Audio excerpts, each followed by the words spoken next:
Hi guys. So someone asked me about monetization, and given the content I make, most of the videos can't be fully monetized, including this one, which is completely demonetized because of the content. My main motivation is not money. If it was, my videos would be a lot different, but it would be nice to make some money from the channel. So, especially with videos like these, if you could consider becoming a channel member by clicking the join button, or sending a super thanks to support the channel, I'd appreciate it. No pressure at all. Anyway, on with the video. In 1981, Renee Hartevelt, a Dutch national, accepted a dinner invitation from a university classmate, Issei Sagawa. It would be a fatal mistake, as Sagawa had, by this point, decided he wanted to kill, have sex with, and eat Renee, in that order, and this is exactly what he did. However, as if this is not bad enough, Sagawa faced no punishment and became a minor celebrity in Japan, making money from what he had done, which he freely confessed to. Welcome to Evil Among Us.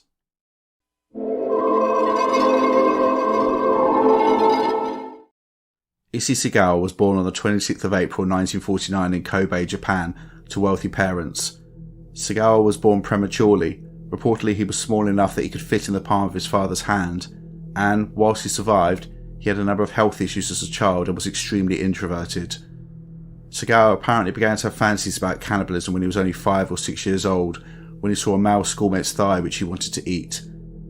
As he grew up, Sagawa became more socially isolated and disappeared into a world of sexual fantasy, including having sex with the corpses of women and eating them. As a youth, Sagawa also became interested in bestiality and began to engage in sexual acts with the family dog. Sagawa was a smart man and attended university in Japan, earning both a bachelor's and master's degree in literature, but his mask of sanity was beginning to slip. At age 24, Sagawa tried to act on his cannibalistic fantasies and broke into the home of a German woman, intending to kill her and eat her. When he broke in, she was asleep. He looked for something to knock her out or stab her with. Before Sagawa could do this, she woke up and overpowered him. Being only 4 foot 7 inches tall, this was easily done, and Sagawa fled. Sagawa was arrested for attempted rape, but money talks, and his father paid the victim and the charges disappeared. This experience did not deter Sagawa. Instead, he realised that he would need to refine his methods if he was going to achieve his ultimate goal of killing and eating a woman. In 1977, Sagawa relocated to Paris, France, to pursue his PhD. While there, he solicited prostitutes and brought them to his home with the intent to shoot and cannibalise them, but he said he was never able to pull the trigger. However, in 1981, Sagawa became obsessed with a classmate, Renee Hartevelt, a tall, beautiful Dutch woman whom he was instantly attracted to. According to Sagawa, Renee liked his obvious intelligence, and he wrote her letters and invited her to concerts and exhibits. He was small and walked with a limp, yet she often went with him and seemed to want to spend time with him.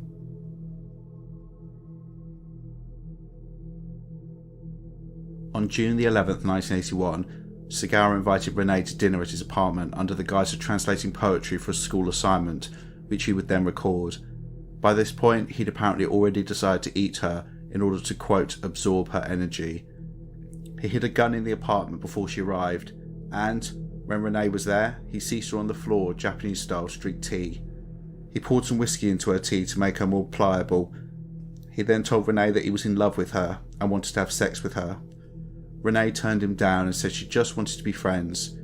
She then sat at the table on the right of this picture and began to read poetry.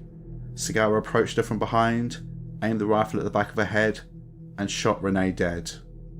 Sagawa apparently fainted when he saw the blood, and, when he came to his senses, he decided to desecrate Renee's body. Sagawa first had sex with Renee's corpse, and then tried to bite into her flesh with his teeth, but realised they were not sharp enough, so he went out and bought a butcher's knife, and then began to dismember and eat Renee. Sagawa described his offending in an interview years later, in which, in response to a question about whether he ate Renee's flesh raw, he stated, quote, "Mostly yes. At first I bit into her butt with the intention of munching right through, but it's impossible. Human skin is so thick. I ended up with a sore jaw, although I managed to leave some teeth marks. I ended up swallowing the clitoris and some pubes without chewing on it, because she had her period then and the smell was just horrendous. But it was the first moment that I actually felt a sort of sexual pleasure in eating her, as if my inner body was on fire. Also, you know how beef or whale meat has a sort of beastly smell to it? Human meat is odourless. I actually believe that human meat is the tastiest of all meats. It doesn't have any of that gamey animal smell. When I ate some more a couple of days later, just before I got arrested, the meat had become sweeter and it tasted great. The meat on the soles of the feet smelled bad though, and didn't taste very nice. The neck was the best. The meat tastes more delicate as you move up the body, especially above the torso. Her tongue was delicious as well. I took it out of her mouth and chewed on it raw. Neither the neck nor the tongue has much meat on it though, so if you really want to feast, you should eat the thighs. Sagawa removed one of Renee's breasts, fried and tried to eat it. He also cut off and ate parts of her face, buttocks, feet, thighs and neck, either raw or cooked. Other parts of her he kept in the fridge for consuming later. He also apparently used one of her hands to masturbate himself and slept with what remained of her corpse. However, by day 2 the body had started to decompose and Sagawa realised he had to get rid of Renee.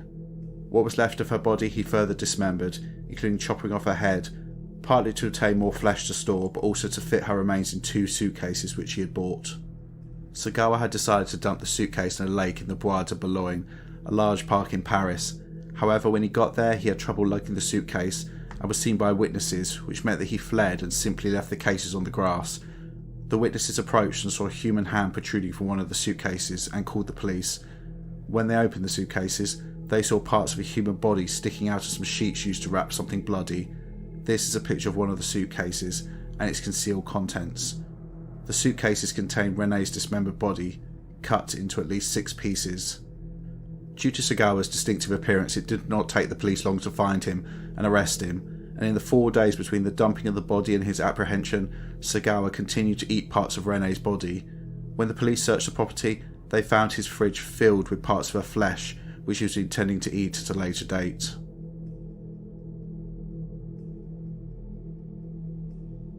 As if the crime was not bad enough, what happened next is beyond belief. So Sagawa was taken into police custody, and his wealthy father again assisted him by hiring a top lawyer. Sagawa freely admitted his crimes and was sent to a mental hospital where he was held for 2 years and deemed to be unfit to stand trial. Therefore any charges were dropped and the file apparently sealed. He was then returned to Japan and committed to a mental institution where he was deemed sane, and because the charges had been dropped by the French authorities, he was able to simply check himself out, which he did on the 12th of August 1986, with him spending the rest of his life as a free man.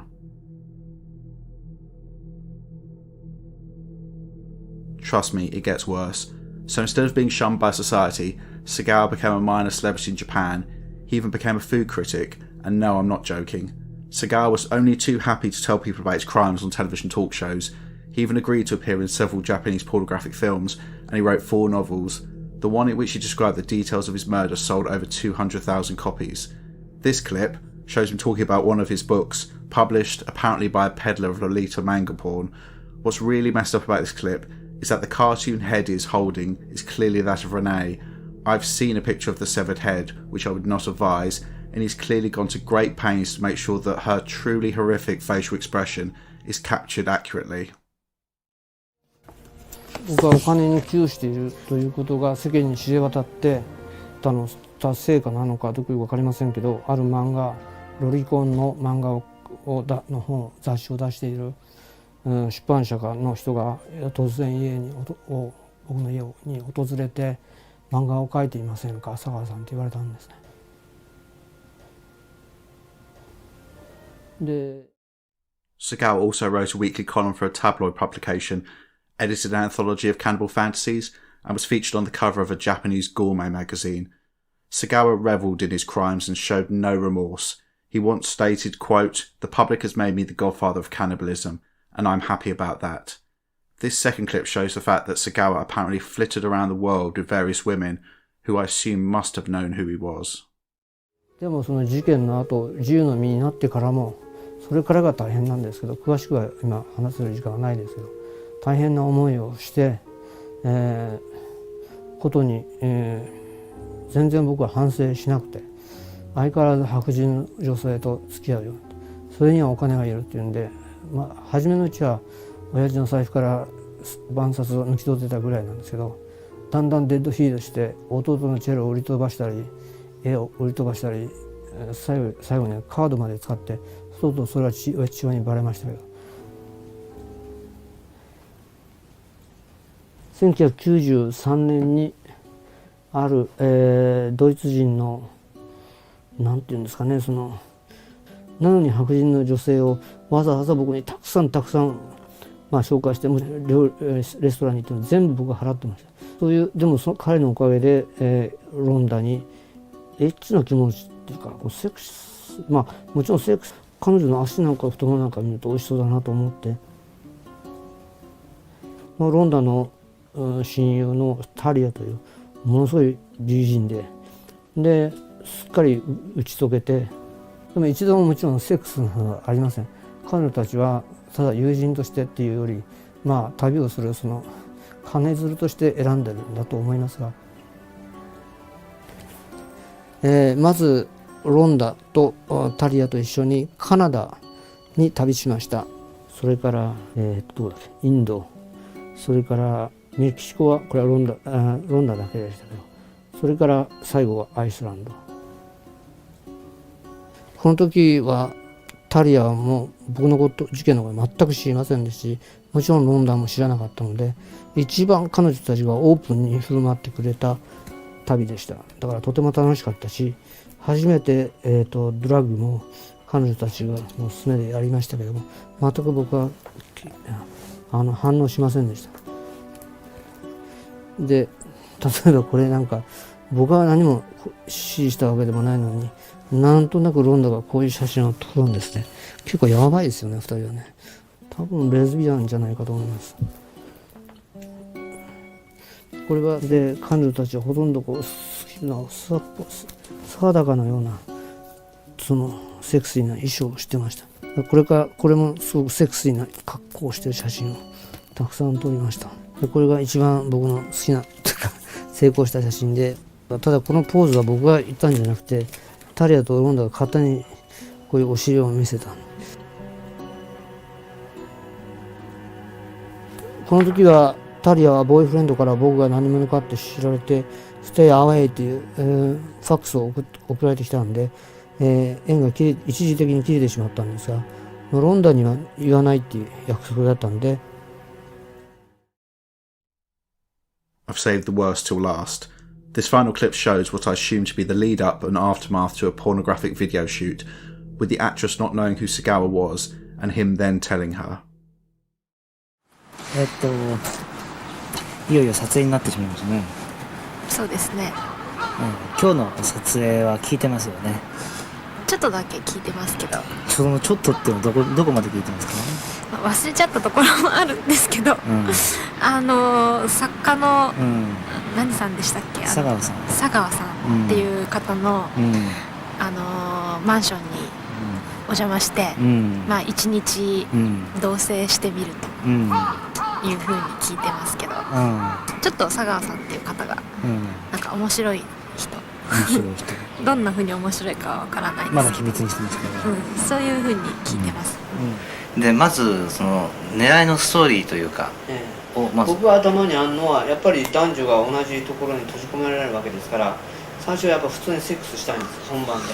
それは人食いとかそういうことも言わずに、人食いの話をしない、しないで、でセックスが終わった後におもむろに僕の本をまずで、これ狂気の今狂気の相手書いたんですよね、このページ面白いよとか言って、であとは何も言わずにこれ見させるわけですよ。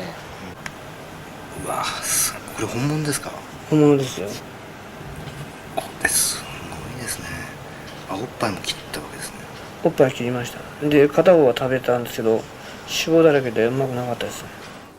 で、監督からの、お願いがありまして、一つだけです。3回やってください。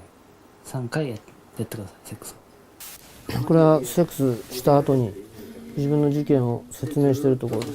この中に決めてて、だんだんなんていうかな、食べたいっていうんじゃなくて食べなきゃいけないっていうのかな。もう足をに危ないと思って無意識に倒すなで手の上をかけて後頭部に当たっちゃって、で即死状態だったんですよね。あんまり私も現実として捉えられないというか。これは何？そう、冷蔵庫に入っていたルネの、冷蔵庫に入れたんです。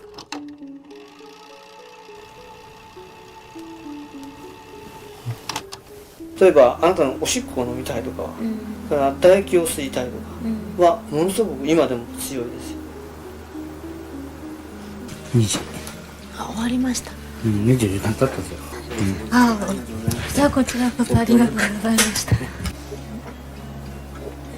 妄想があんなにすごい妄想になっちゃうのも妄想を大きくしちゃうっていうのも自分勝手っていうか、なんかやっぱりどっか欠けてるというか、私は今自分にとってすごくショックな、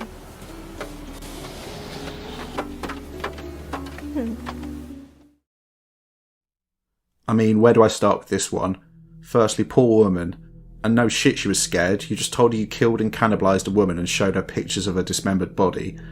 But on top of that, this demonstrates what an absolute monster Sagawa was. He's revelling in his crimes and clearly getting off on terrifying this woman. Also, the dick behind the camera, clearly setting this up to capture this woman's reaction, and this feeds into what I'm going to discuss in a bit about celebrity criminals. But seriously, what is wrong with people? Sagawa cited that his life was hard because of what he had done, mainly because he could not get a regular job, and as his fame waned, so did the money. He made some bizarre statements about how he wished to die, with him stating, quote, "I would like to invite any woman who wants to kill me to step forward. Beautiful women only. That would be the ideal way for me to die. Maybe they can shoot me up with morphine so that I don't feel any pain. Although I guess the pain is part of the pleasure. Dying instantly is boring, so I want to savour the process of being killed. An alternative would be to drown in female saliva. Wouldn't it be wonderful to be covered all over in women's spit? If I could die drowning in it, that would be my ultimate dream come true. I'm a cowardly man who killed another person, yet I can't face killing myself, so I guess dying at the hands of a woman would be my way to redemption." And that is the key word here, cowardly. This man would not end his own life but wanted someone else to do it, and in such a way that meant he could continue to live out his sick sexual fantasies. I think this is the reason why Sagawa never killed again, due to fear, as Japan has the death penalty, and he knew further offences would likely lead to him losing his worthless life. Fortunately, Issei Sagawa died on the 24th of November 2022 at age 73 in a hospital in Tokyo due to complications of pneumonia. He had suffered years of ill health and his fame had essentially ended, leaving him destitute.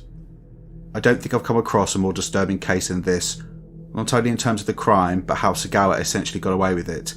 It's clear that he was a highly dangerous and remorseless sexual deviant, with the only saving graces being that he is now dead and he did not kill again.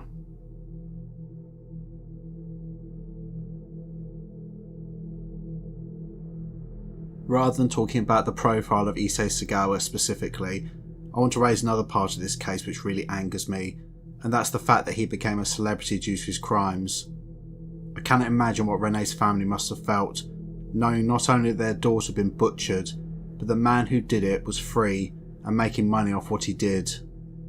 This reminds me of scenes of the trials of Ted Bundy and Richard Ramirez, where women would flock to see them, as well as writing them sexually explicit letters.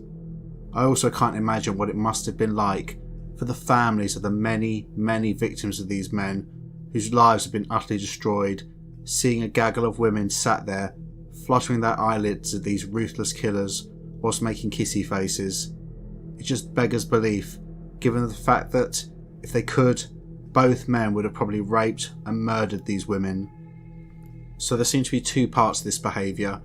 Firstly, there's actually a condition where people can have a sexual arousal to dangerous situations or dangerous people called hybriskophilia, so this seems to account for some of this attention.